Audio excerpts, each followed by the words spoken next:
I ask you to read Matthew chapter 7. Read the whole chapter. It's the closing of Christ's Sermon on the Mount.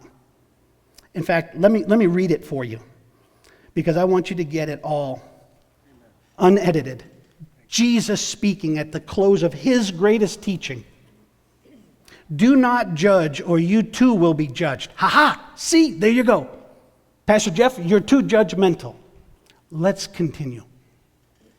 Do not judge, or you too will be judged. For in the same way you judge others, you will be judged. And with the measure you use, it will be measured to you. Fair. Why do you look at the speck of sawdust in your brother's eye and pay no attention to the plank in your own eye? Ouch. Yeah, I really need to get things right at home before I go knocking on your door. How can you say to your brother, let me take the speck out of your eye, when all the time there is a plank in your own eye? You hypocrite. First, take the plank out of your own eye, and then. So, if you are a hypocrite, stop it. Then, you don't ignore the problem with the other. Then, you will see clearly to remove the speck from your brother's eye. Oh, so I am supposed to follow through, but do it right-heartedly. Yeah, I don't get that a lot.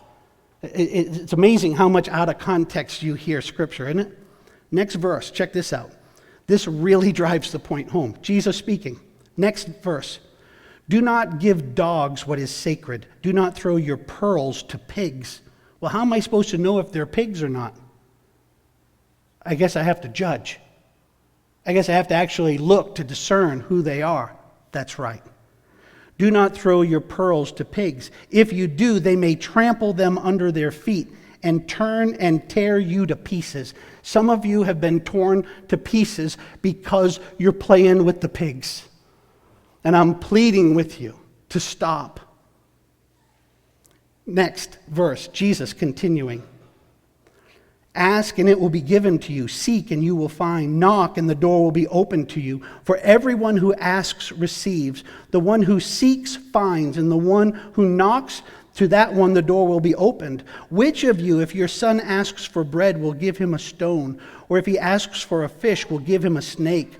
If you then, though you are evil, know how to give good gifts to your children, how much more will your Father in heaven give good gifts to those who ask him? So in everything, do to others what you would have them do to you, for this sums up the law and the prophets. Be Christ-like to everybody. Friends, he tells the truth all the time. He confronts where and when confrontation is needed. Enter through the narrow gate. For wide is the gate and broad is the road that leads to destruction, and many enter through it. But small is the gate and narrow the road that leads to life, and only a few find it. Jesus says this, 2 roads, not a third way. Watch out for false prophets.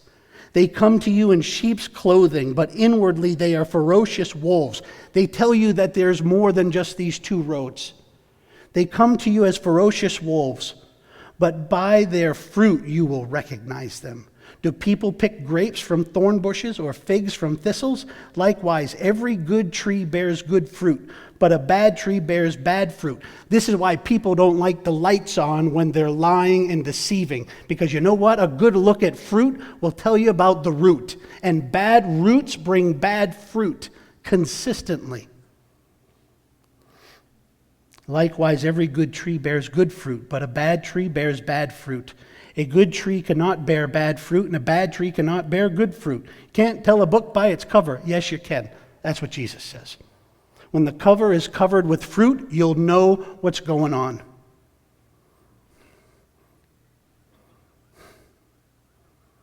Verse 21, not everyone who says to me, Lord, Lord, will enter the kingdom of heaven, but only the one who does the will of my Father.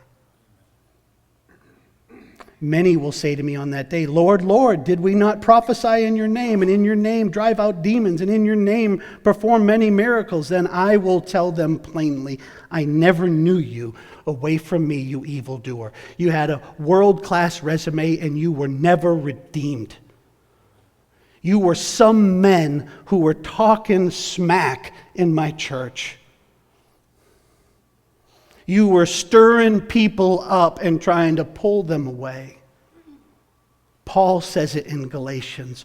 Jude says it in his letter. Peter says it in his letter. And by the way, Peter is also speaking to the same people in Galatia. His letter could also be applied to this chapter 15 of Acts, verse 1.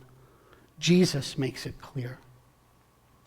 Therefore, everyone who hears these words of mine and puts them into